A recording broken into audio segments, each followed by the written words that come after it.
ورحمۃ اللہ وبرکاتہ۔ ایک سوال ہے جو اکثر ہمارے معاشرے میں لوگوں کو ورگلاتا رہتا ہے، اور سادہ لوگ مسلمان یہ سمجھتے ہیں کہ جناب علی المرتضیٰ رضی اللہ تعالیٰ عنہ انہوں نے حضرت ابو بکر صدیق سے بیعت نہیں کی تھی، بلکہ ان کا اختلاف ہی رہا تھا۔ سب سے پہلی بات، اللہ رب العالمین نے قرآن مجید میں فرمایا رحماء بینہم اشداء علی الکفار رحماء بینہم، نبی علیہ السلام اور ان کے جتنے ساتھی ہیں آپس میں نرم ہیں تو کافروں کے لیے گرم ہیں۔ یہ آپ کے سامنے تاریخ اسلام کی معتبر ترین کتاب ہے، تاریخ ابن خلدون۔ اس میں لکھا ہوا ہے پہلی جلد میں کہ جب ثقیفہ بنی سعدہ میں صحابہ کرام کا ایک مجمع تھا، انصار کہتے تھے کہ امیر ہم میں سے ہونا چاہیے، مہاجرین نے کہا ہم میں سے ہونا چاہیے، اور یہ بات جھگڑے کی شکل اختیار کر چکی تھی۔ نبی علیہ السلام آخرت کے مسافر، جنت کے مہمان بن چکے تھے، آپ کی وفات مبارک ہو چکی تھی، اور حضرت ابو بکر اور عمر نبی علیہ السلام کی خدمت میں آپ کے روضہ پاک کے اندر موجود تھے۔ تو اتنے میں جب تلواریں نکلنے کی نوبت آئی تو کسی اچھے انسان نے جو واقعی چاہتا تھا کہ جھگڑا نہ ہو، جلدی جلدی آ کر، لوگ یہ سمجھتے تھے کہ اب مسلمانوں کی اگر کوئی انتظام کو سنبھال سکتا ہے تو وہ ابو بکر عمر ہی ہے۔ یہ اکثر صحابہ سمجھتے تھے۔ اگرچہ کسی نے آ کر حضرت عمر کو آواز دی، ابن خطاب باہر آؤ۔ حضرت عمر نے جواب دیا ٹھہرو ہم مصروف ہیں۔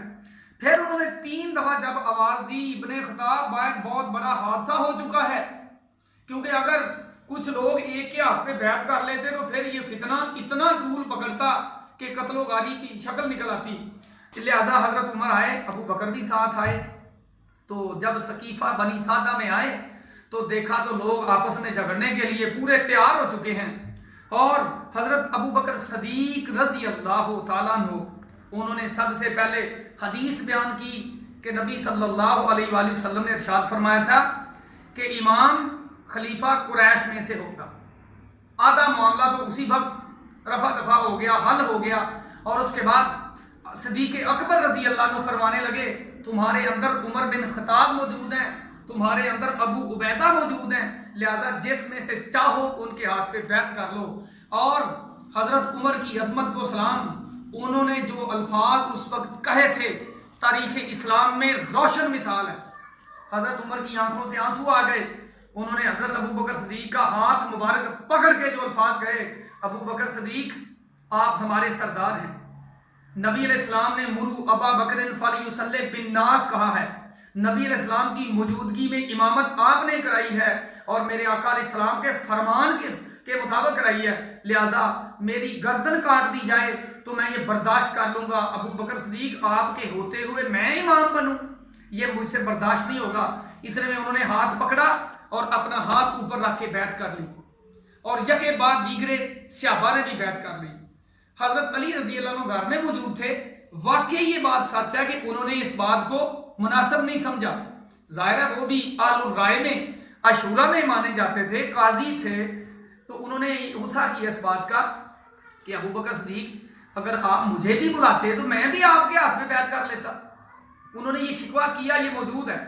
تو حضرت ابو بکر صدیق نے جواب دیا کہ علی سچویشن ایسی تھی، معاملہ ایسا تھا، آپ خود ہی سمجھو کہ میں آپ کو وہاں کیسے بلاتا۔ واللہ میں وہاں بیعت لینے کے لیے گیا ہی نہیں، میں تو مسلمانوں کی بھلائی کے لیے گیا تھا کہ کہیں قتل و غارت جھگڑا تلوار نہ باہر نکل آئے۔